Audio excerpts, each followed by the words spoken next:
He hired her to plan his wedding. The dress was her size, the flowers were her favorite. He just forgot to mention one thing. She was the bride. The contract was 42 pages long. Claire Morgan had signed contracts before. Vendor agreements, liability waivers, non-disclosure forms that read like someone had swallowed a law dictionary and needed it removed urgently. She was used to the language of fine print, the deliberately exhausting prose designed to make normal people give up reading by page 3. She never gave up by page 3. But this one was different.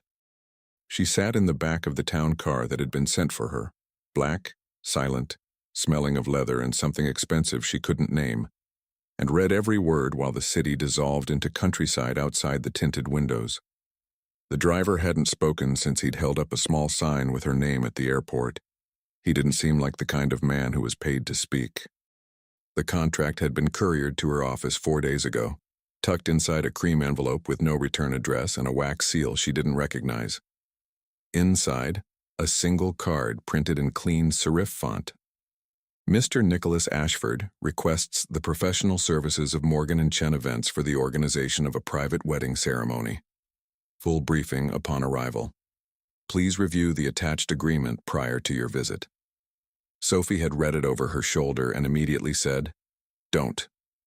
Claire had already reached for a pen. The money was obscene. Not impressive. Obscene.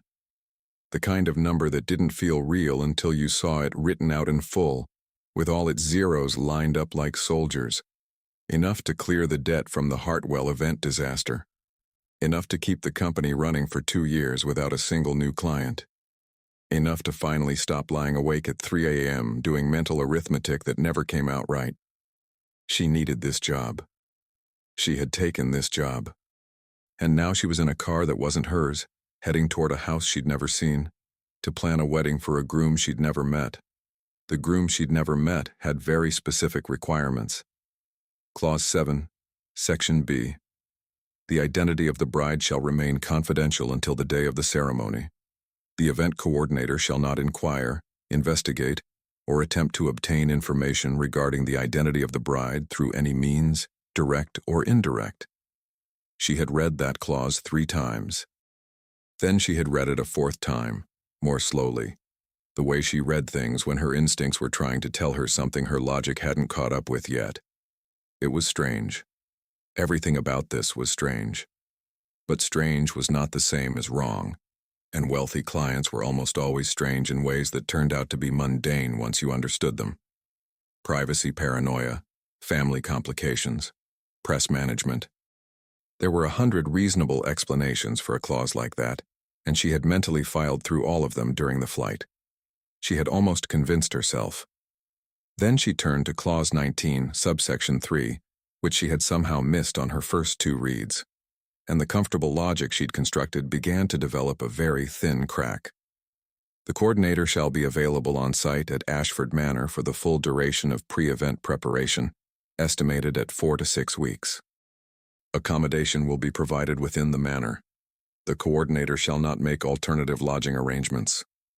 She would be living there, not commuting, living, for up to 6 weeks. Inside the house of a man she had never met, planning a wedding for a bride she was contractually forbidden to know. The crack widened slightly. She looked up from the document. Outside, the iron gates of something enormous were opening ahead of them, triggered by the car's approach. Beyond the gates, a driveway stretched through a corridor of oak trees so old and so tall they formed a tunnel, their branches interlocking overhead like hands clasped in prayer, or warning, depending on your disposition. At the end of the tunnel, the house. She had researched Nicholas Ashford, of course. 41 seconds of internet searching had told her what most of the financial press already knew. Founder of Ashford Capital, notoriously private, notoriously precise, the kind of man journalists described as controlled when they meant to say frightening. There were fewer photographs of him than she expected for someone of his profile. The ones that existed showed a tall man with dark hair and the particular expression of someone who had decided at some point to stop performing warmth for cameras. She had not, however, been fully prepared for the house. It was large in the way that stopped being about size and became about intention. Stone the color of old bone, windows that reflected the sky instead of revealing what was inside. A facade that had been standing long enough to have watched generations of people make decisions they couldn't take back. The car stopped. The driver opened her door without being asked. Claire stepped out onto gravel that crunched with a sound like punctuation, a full stop at the end of the last ordinary moment of her morning. She straightened her blazer, tucked the contract under her arm, and looked up at the front door just as it opened. A woman stood in the doorway. Late 60s, silver hair, the posture of someone who had never once slouched in her life. She was smiling, which should have been reassuring. It wasn't. Miss Morgan. Her voice was the kind of warmth that had been carefully, deliberately cultivated. "We've been expecting you. I'm Diana, Nicholas's mother." She stepped aside and gestured into the entrance hall with the practiced grace of someone welcoming a guest, or positioning a piece on a board. "Please come in. He'll see you shortly." Claire crossed the threshold. Behind her, she heard the car pull away. She did not hear the front door close, but she felt it. The office Nicholas Ashford used for meetings was not the kind of room that put people at ease. Claire had been in power rooms before. She had coordinated events in penthouses and private clubs and boardrooms, where the furniture alone cost more than her first car. She knew the vocabulary of spaces designed to establish dominance before a single word was spoken. High ceilings, minimal clutter, chairs positioned so that whoever sat across the desk was always subtly, slightly lower. This room had all of that. But it also had something else, something she spent the first 30 seconds trying to identify while Diana Ashford offered her tea she didn't want, and disappeared through a side door with the quiet efficiency of someone who had never needed to be asked twice to leave. Then she understood what the something else was. Details. Everywhere, almost invisible, details that didn't belong to the room's aesthetic. A small watercolor painting near the window of a coastal town she recognized but couldn't immediately name. A shelf with books that weren't arranged for appearance but were clearly read, spines cracked and pages bent. A single potted plant on the windowsill that had been there long enough to have grown crooked toward the light. It was a room that had been lived in. That was what didn't fit. It wasn't a performance of wealth. It was a place where someone actually thought. She was still looking at the painting when the door opened. "Miss Morgan." His voice arrived before she had time to arrange her expression, which annoyed her immediately. She turned and found him already across the room, closer than she'd expected for someone who had only just entered, moving with the particular economy of a person who had never needed to fill space with unnecessary motion. He was taller than the photograph suggested. Everything else was the same. The dark hair, the controlled face, the quality of attention he directed at her that felt less like a look and more like an assessment being filed away somewhere she'd never have access to. "Mr. Ashford." She extended her hand. Professional. Calibrated. He shook it once, released it, and gestured to the chair across from his desk without breaking eye contact. "Sit, please." She sat. He didn't, not immediately. He moved to the window first, glancing briefly at something outside before turning back to face her. Standing while she sat. She noted it. She noted that she noted it. "You read the contract." "All 42 pages, she said. Twice. Something shifted in his expression, not quite amusement, but adjacent to it. "Most people stop at the payment clause." "Most people miss clause 19 then." The almost amusement intensified fractionally. He sat down. "Do you have questions?" "Several. Starting with the confidentiality requirement around the bride's identity." She kept her voice even, the tone she used with clients who needed to believe they were dealing with someone unbothered. "It's unusual. I need to understand the reasoning to do my job properly. The reasoning is personal. Personal doesn't help me coordinate a ceremony." "You won't need her name to coordinate the ceremony," he said. "You'll need her measurements, her preferences, her schedule. All of that will be provided." Claire opened the leather portfolio she'd placed on her knee and clicked her pen.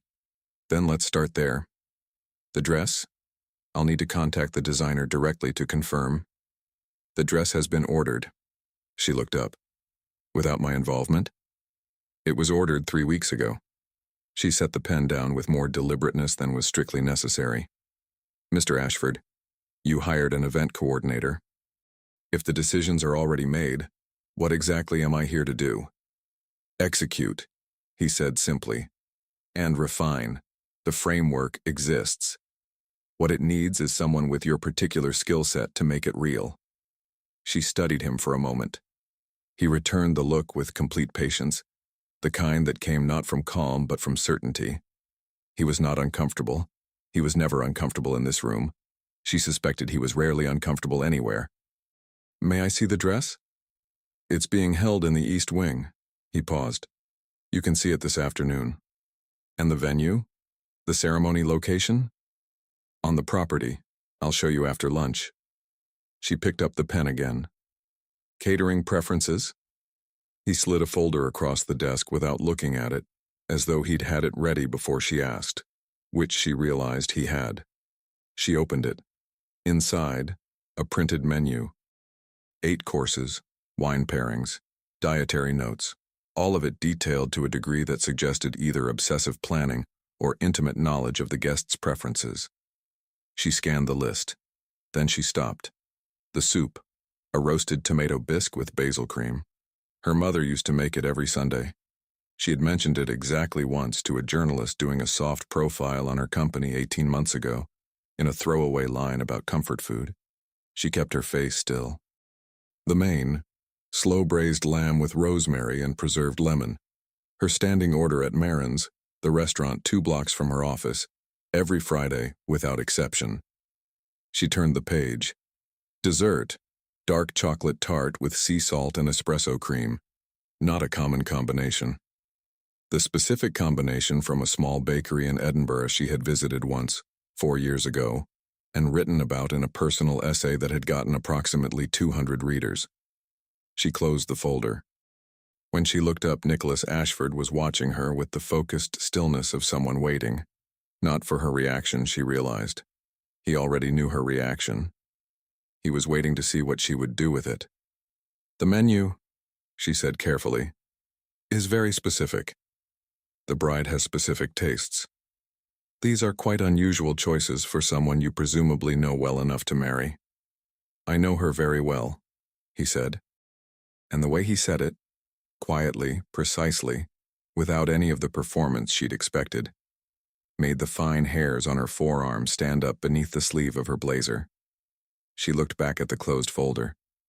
The crack that had opened in the car, the thin one, the one she'd been telling herself was nothing, split a little wider. She thought about the dress, already ordered, 3 weeks ago, without her. She thought about Clause 19. The coordinator shall not make alternative lodging arrangements. She thought about the painting near the window, the coastal town she'd been trying to place since she walked in. She placed it now. A small watercolor of Whitby, North Yorkshire, where she had gone alone the summer after her company almost collapsed. She had posted 1 photograph. Just one. The harbor at dusk, slightly out of focus. The painting was almost identical. She stood up. I'd like to see the dress now, she said. If you don't mind.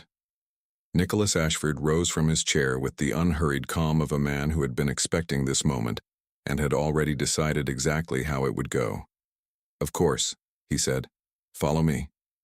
The dress was ivory, not white. Ivory, the specific shade that photographed like warm light and looked on a hanger, almost alive. It hung at the center of a room that had been prepared for exactly this purpose. A former sitting room in the East Wing, converted into something between a dressing suite and a shrine, draped in soft linen covers that had been recently removed, judging by the faint impressions still visible in the fabric. Claire stood in the doorway and did not move. The dress was by Valentino.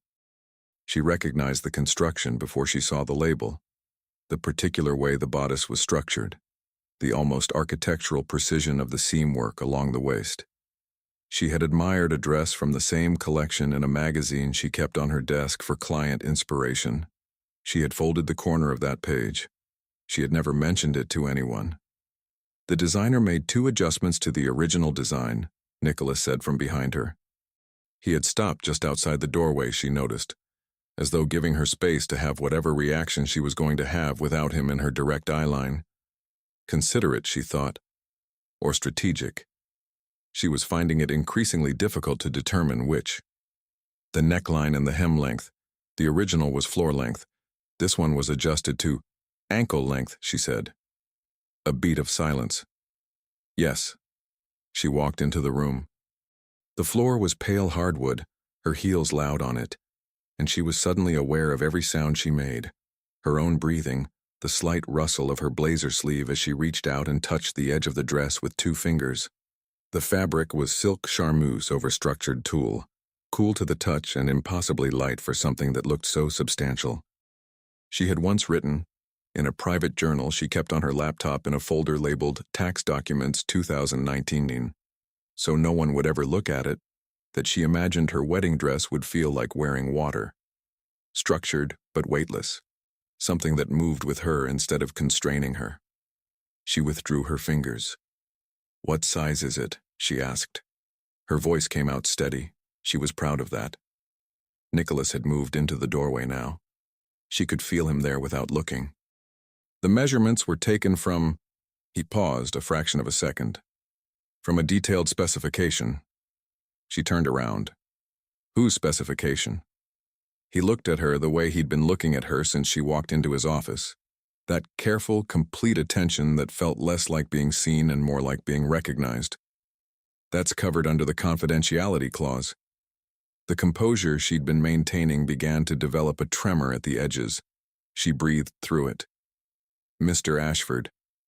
She kept her voice professional by sheer force of will. "I need you to understand something. I'm very good at my job. I'm good at it because I pay attention to details that other people overlook, and because I don't ignore things that don't add up."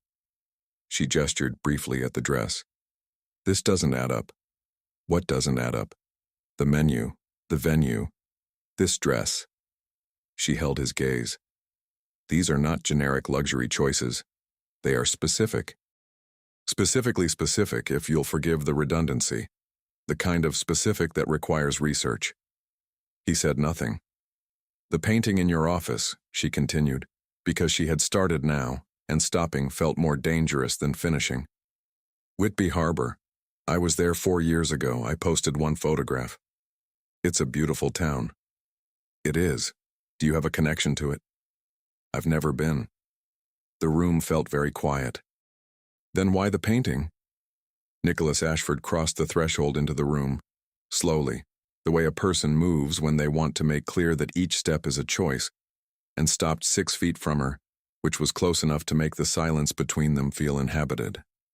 "Because I saw your photograph," he said, "and the light in it was something I wanted to look at every day." Claire stared at him.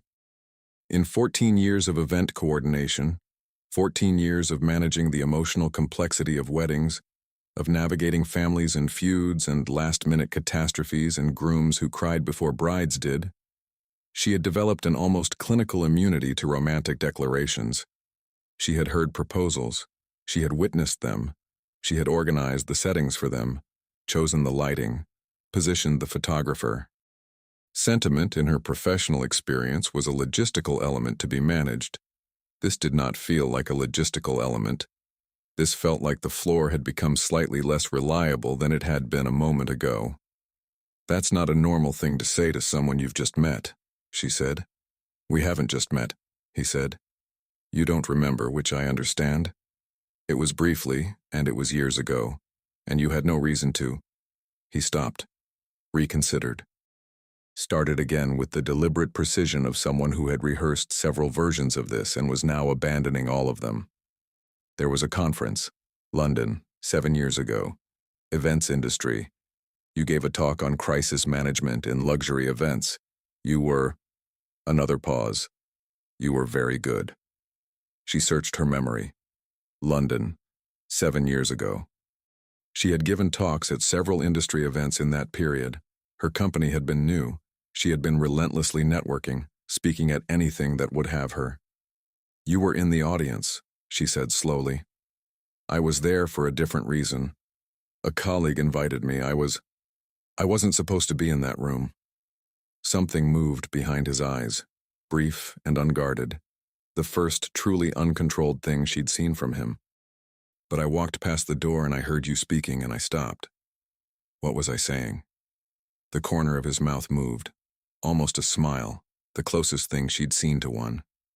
You were telling a story about a wedding where the cake collapsed 40 minutes before the reception and you rebuilt it with a structural support made from dessert forks and a borrowed wire from the sound system. And you were laughing while you told it. He looked at her directly. You were laughing at the disaster, not despite it, like chaos was something you'd made peace with. She remembered that story. She still told that story. You came to find me afterward, she said. Not a question, a piece of the picture assembling itself. You'd already left. You had another event? She had always had another event. So you... She stopped, looked at the dress, looked back at him. 7 years, Mr. Ashford. 7 years between that corridor and this room. I tried to find a reason sooner, he said. I'm not... The slight tension in his jaw. I'm not someone who acts without certainty. I needed to be certain. Certain of what? That what I was going to do wasn't something you'd be able to walk away from easily once it started. The tremor at the edges of her composure became something more like structural concern.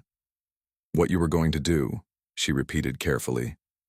You mean this, the contract, the dress, the menu. She was listing the evidence the way she listed vendor requirements, methodically, because method was what she had when everything else was sliding. You built an entire wedding around my preferences and hired me to plan it. Yes. Without telling me I was the intended bride. Yes. That is, she searched for the correct professional register and found it had temporarily left the building. That is insane. Probably, he agreed with a calm that suggested he had already made his peace with that assessment. I could walk out right now. You could.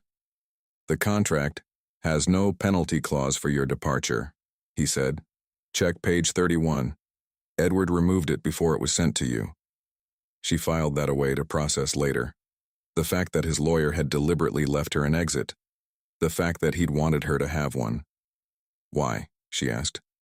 Why do it this way? If you wanted to, if you were interested, why not simply... She gestured vaguely at the concept of normal human behavior. Nicholas was quiet for a moment. When he spoke, it was with the careful weight of someone saying something true that they had not said out loud before.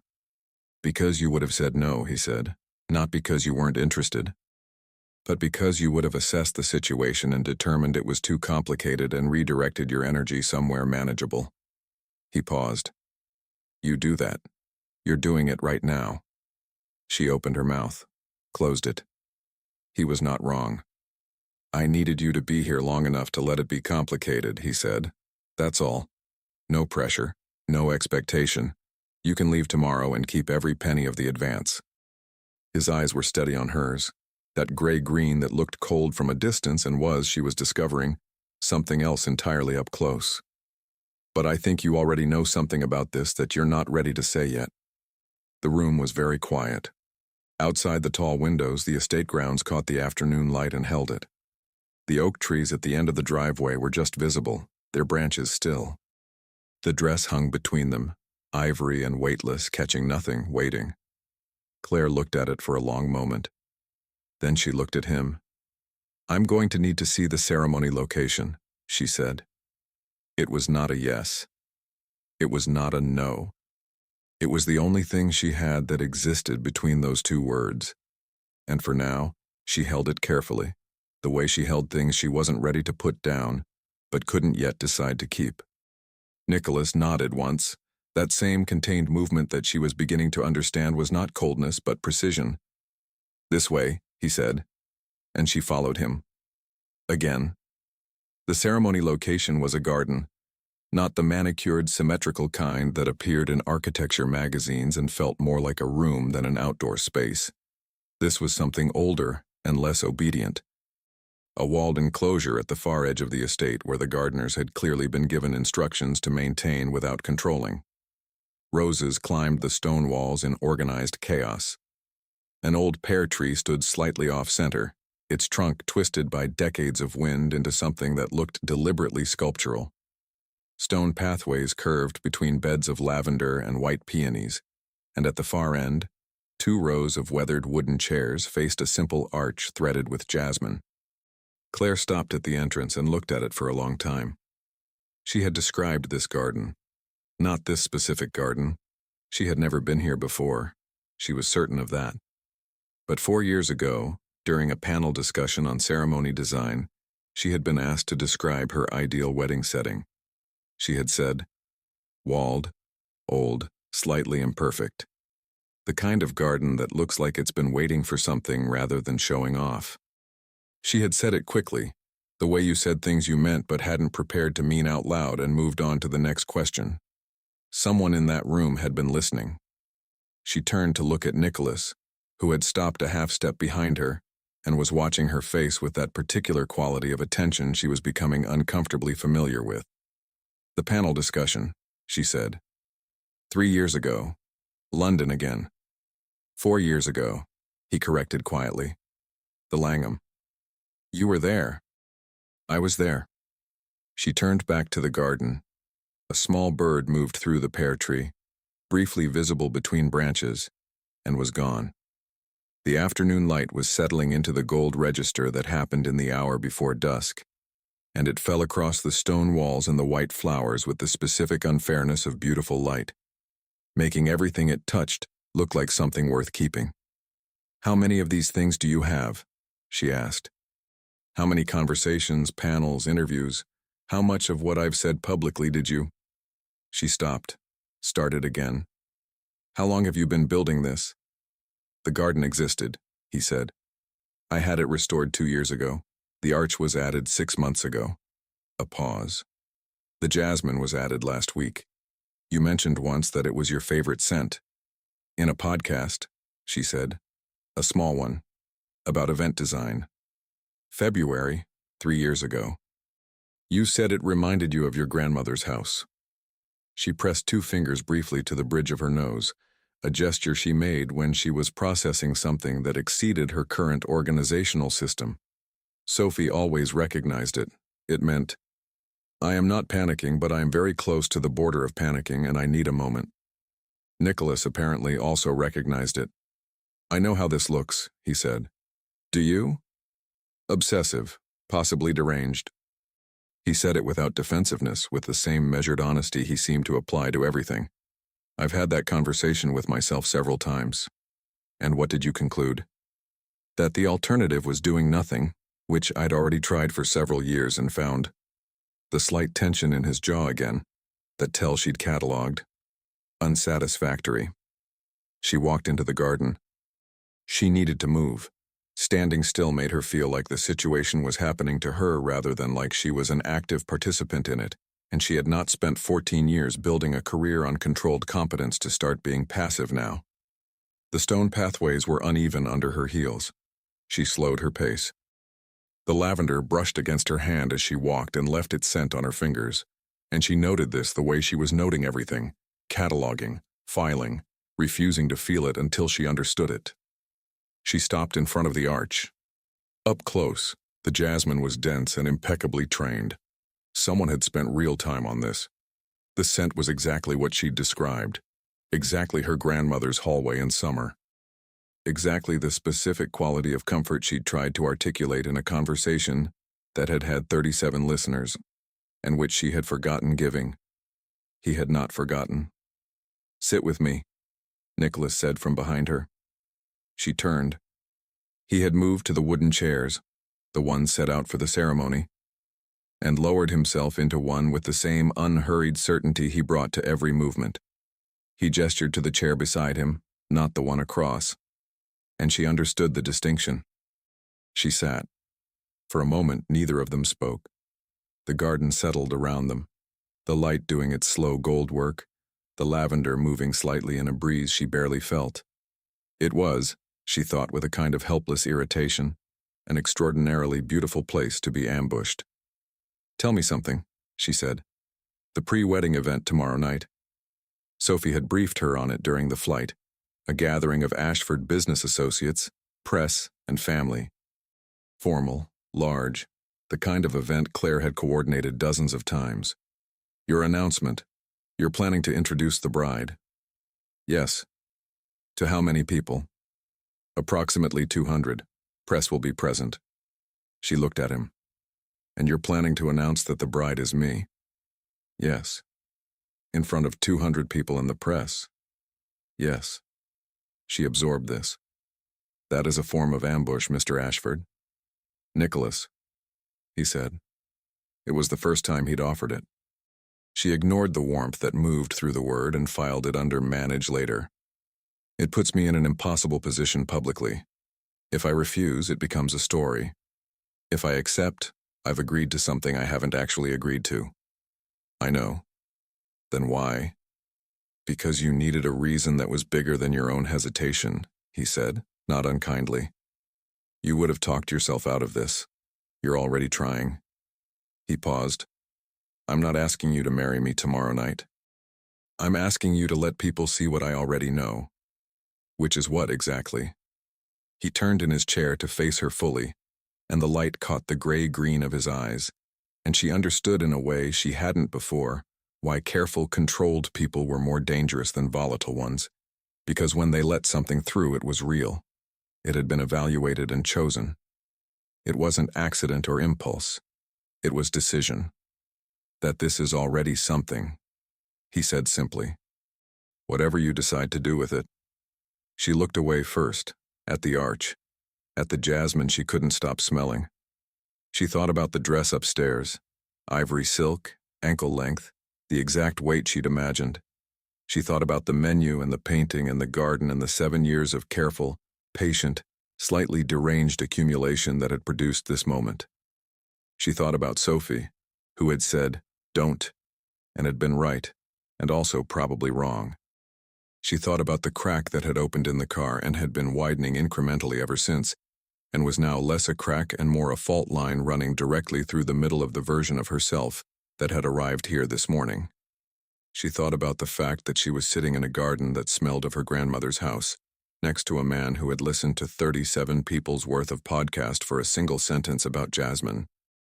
The event tonight, she said, because she still needed to function, because functioning was what she had. I need 3 hours this afternoon to go over the floor plan and the catering timeline. Done. And I need Sophie on the phone for 30 minutes. Of course. And I need... She stopped. He waited. I need you to understand that whatever happens tomorrow night, I make my own choices. She turned to look at him directly. I am not a piece in something you've arranged. I am not a variable you've accounted for. If I decide yes, it will be because I decide yes, not because you've engineered a situation where no feels difficult. Something shifted in his expression, and this time it wasn't almost amusement or controlled attention or any of the other registers she'd cataloged. It was something simpler, something that had been waiting a long time to have a reason to exist. That's all I've ever wanted, he said. Your actual choice. She stood up, brushed a petal from her blazer sleeve. The gesture of a woman returning to work, to the familiar territory of logistics and timelines and things she could organize. 3 hours, she said. Floor plan and catering, then I'll call Sophie. She walked back along the stone path toward the house, heels uneven on the old stones, lavender catching at her hands. She did not look back, but she did not walk quickly either. Behind her, in the garden that smelled of jasmine and waiting, Nicholas Ashford remained in his chair for a moment longer. He looked at the arch his team had spent a week constructing, at the flowers his groundskeeper had trained for months, at the empty chair beside him where she had sat and held her ground and looked at him like she was deciding something she wasn't ready to decide yet. He had waited 7 years. He could wait one more evening. That night in the guest room she had been given in the East Wing, 3 doors down from the dress which she was aware of with an absurd, persistent consciousness, Claire sat cross-legged on the bed with her laptop and called Sophie. Sophie answered on the second ring and took one look at her face and said, "Oh no. I'm fine. You have the face. I don't have a face. The face you had when the Hartwell marquee caught fire, And you'd already decided how to fix it, but you hadn't told anyone yet. Sophie leaned closer to the camera. Claire, what happened? Claire looked at her laptop screen. At her best friend's expression, open and alarmed and entirely trustworthy. She thought about everything she had seen and heard and touched and smelled since the car had passed through those iron gates that morning. Sophie, she said slowly, I need you to tell me if something is romantic or insane. Those aren't mutually exclusive. I know. That's the problem. She told her everything. The menu, the dress, the painting, the garden, the jasmine, the 7 years.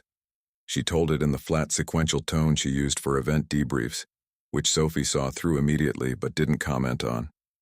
When she finished, Sophie was quiet for 3 full seconds, which was unusual. He waited 7 years, Sophie said finally. Yes. And built a garden. Yes. And ordered a dress in your size. Yes. And the menu had your Friday order from Marin's. Lamb and rosemary. Sophie pressed both hands briefly over her face. When she lowered them, her expression had moved from alarmed to something more complex, something that looked, against all reasonable odds, like recognition. Do you remember what you told me, Sophie said carefully, when we started the company? What you said you were afraid of?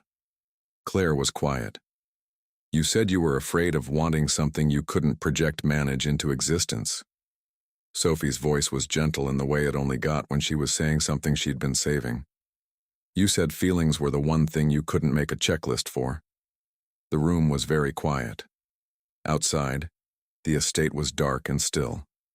Somewhere below the east wing, a garden that smelled of jasmine was waiting in the dark. He made the checklist, Sophie said softly. He made every single item on your list, and he did it without being asked, and he left you the exit on page 31. She paused. What does that feel like, Claire? Claire looked at the wall, at the neutral, expensive art that told her nothing about the house or the man who lived in it. At the window beyond which, invisible in the dark, oak trees stood at the end of a long driveway. Terrifying, she said honestly. Yeah, said Sophie. That's how you know. The pre-wedding event began at 7. Claire knew this because she had written the timeline herself, printed it, laminated it, distributed it to every member of the event staff at 4:30 that afternoon, with the particular focused energy of someone who needed the world to be organized, because internally she was anything but. She had checked the floral arrangements twice. She had walked the catering timeline with the kitchen staff 3 times. She had repositioned the welcome table 4 inches to the left, then 4 inches back to where it started, then left it and walked away before she moved it again. Sophie had texted at 6:15. You're going to be great. Also, you're going to say yes. Also, wear the earrings. She had worn the earrings, the gold ones. Small, delicate, her mother's. She had told herself it was coincidence. She had told herself a great many things today that she no longer fully believed. By 6:50, she was standing at the edge of the main reception room watching 200 people fill the space she had arranged, and the space was perfect. She could assess that objectively, the way she could always assess her own work even when everything else was compromised. The lighting was warm without being dim. The floral installations were architectural without overwhelming conversation. The catering staff moved through the crowd with the invisible efficiency she had briefed them on that afternoon. It was the best room she had ever put together. She had built it for someone else's wedding, and it looked exactly like hers would. She pressed 2 fingers to the bridge of her nose. It's extraordinary. She turned. Diana Ashford stood beside her, holding a glass of champagne she hadn't touched, wearing the composed expression that Claire had spent 2 days interpreting and had finally categorized correctly. Not performance. Not strategy. Something genuinely felt that had been refined by decades of practice into something that looked like performance but wasn't. Thank you, Claire said, professional, automatic. I mean the room, Diana said, but I also mean you. She glanced sideways at Claire with the eyes that were almost identical to her son's in structure, if not in color. You've been remarkable today. Most people would have left. The contract has no penalty clause, Diana said mildly. We both know that. Claire looked at her. You knew. From the beginning. I helped plan it. Diana turned her gaze back to the room, a small smile at the corner of her mouth. 7 years is a long time to watch your son carry something he won't put down and won't explain. When he finally told me, she paused. I told him it was either the most romantic thing I'd ever heard or completely unhinged.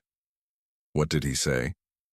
He said probably both and asked if I'd help anyway. Diana looked at her now, directly, with the quality of attention that was apparently hereditary. He's never done anything like this. Nicholas doesn't act on things he isn't certain of. He doesn't act at all unless... She stopped, chose her next words with care. He's certain of very few things, Miss Morgan. He is absolutely certain of you. Claire looked at the room she had built, at the flowers she had chosen and the lights she had positioned, and the table where in 40 minutes Nicholas Ashford planned to take her hand in front of 200 people and say something she wasn't ready for. He could have just asked me to dinner, she said. It came out quieter than she intended. Diana made a sound that was almost a laugh. I suggested that. Several times. She took a sip of champagne finally. He said you would have been very pleasant and very professional and found a reason to be busy the following week. Claire thought about herself honestly, in the way she rarely allowed. About the weeks she filled to capacity. About the calls she returned in order of priority, with personal things perpetually at the bottom of the list. About the journal on her laptop in the folder labeled Tax Documents 2019 that she had not opened in 8 months because wanting things she couldn't organize frightened her more than any professional catastrophe ever had. He wasn't wrong, she said quietly. No, Diana agreed. He rarely is.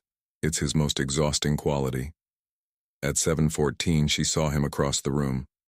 He was in the black suit, the one she'd noted in his file, the one that made his presence reorganize whatever space he occupied.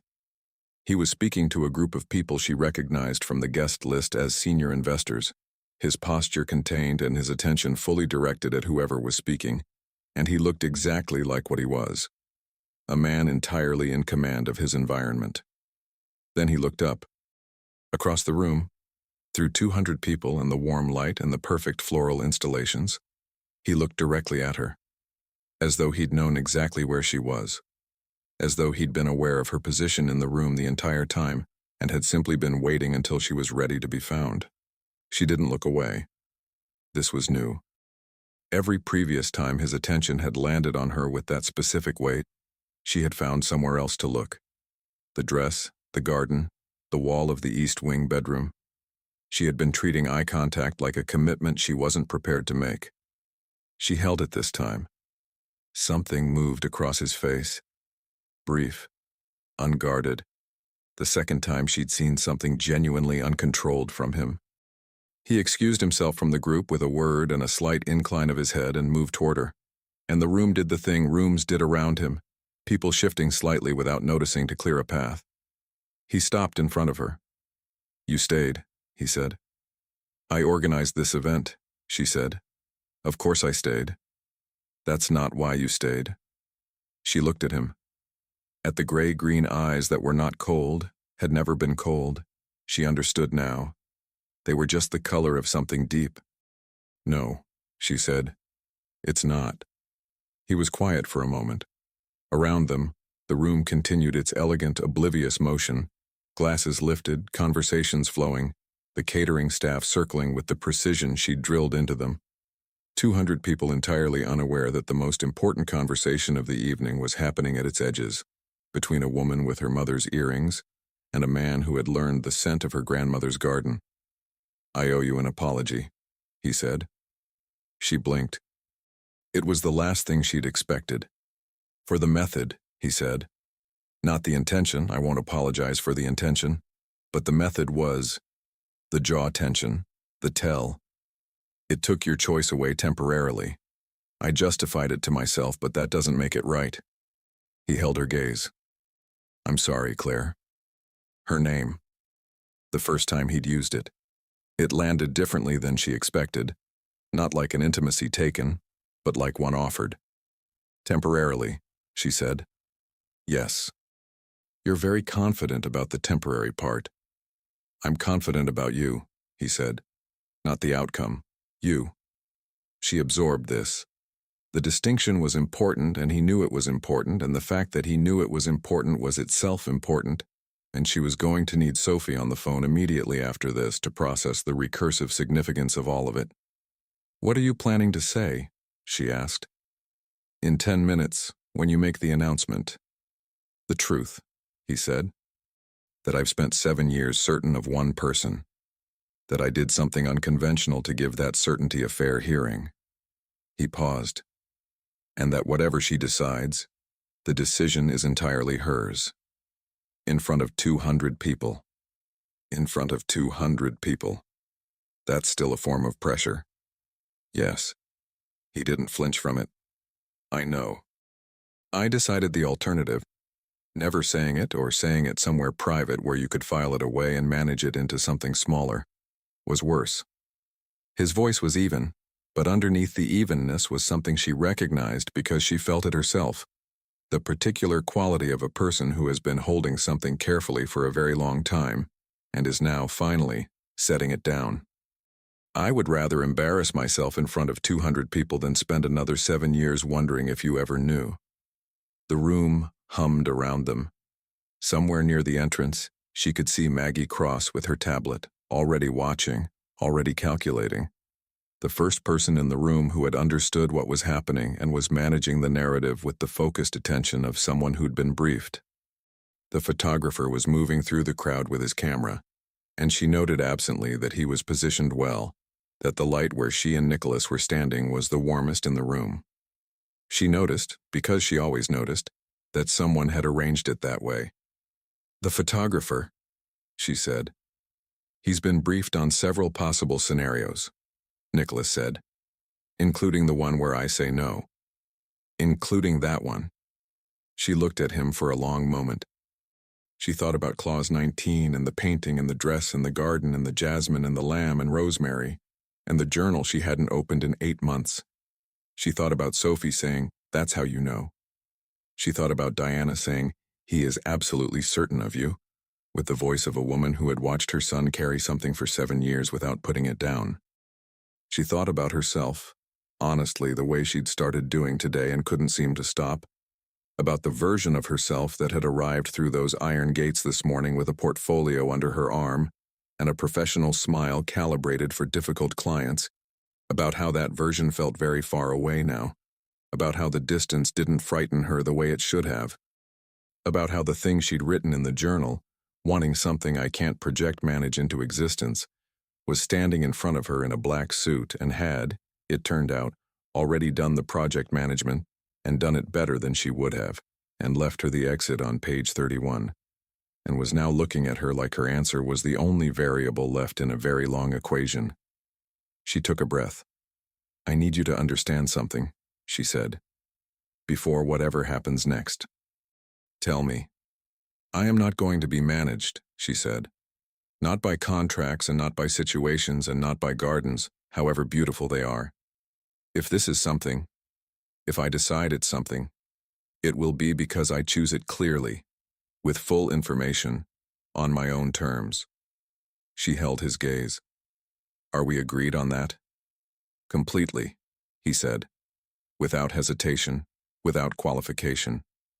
"And the method, the way you did this, we're going to have a very long conversation about it." "I know. A difficult one." "I expect so." "Good." She straightened her blazer, the small gesture of order she made when she was about to do something that couldn't be organized. "Then let's go." He looked at her. "Is that a—" "It's a let's go," she said.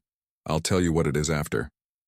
She stood beside him when Maggie Cross tapped her glass and the room quieted, and 200 faces turned toward them, with the particular anticipatory attention of people who sensed something real was about to happen in a room full of performance. Nicholas spoke. He said, 7 years. He said, certain. He said, the most remarkable person I have ever had the privilege of watching work, and the specific misfortune of never being able to forget. He did not say, "She agreed."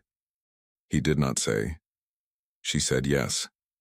He said, "She's here, and whatever she decides, it will be the right decision because she makes right decisions, and I have never in 7 years had any reason to doubt that." The room was very quiet. 200 people looked at Claire Morgan. Claire Morgan looked at Nicholas Ashford. She thought about the exit on page 31, about the empty chair he'd offered in the garden, not the one across, about the way he'd said "your actual choice," like the choice itself was the thing he wanted, not the outcome. She thought about the dress upstairs waiting in the dark. She reached out. She took his hand. The room erupted.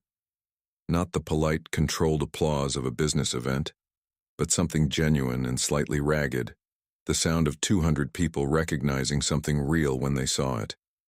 Maggie Cross was already on her tablet. The photographer's shutter was going.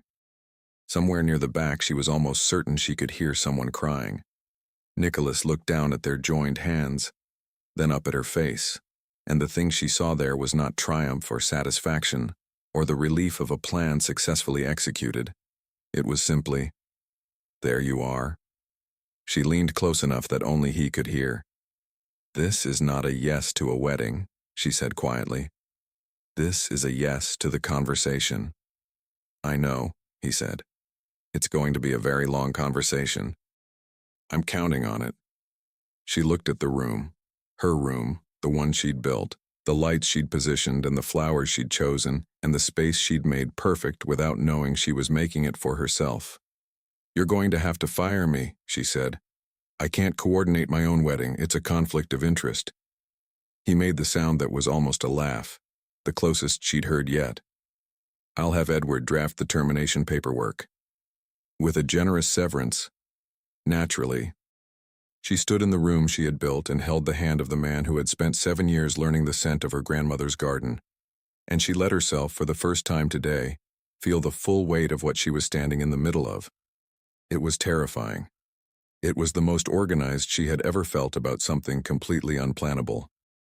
Outside, somewhere in the dark beyond the reception room windows, a garden waited with its jasmine and its crooked pear tree, and its 2 rows of wooden chairs facing an arch that smelled of something she had loved before she knew why.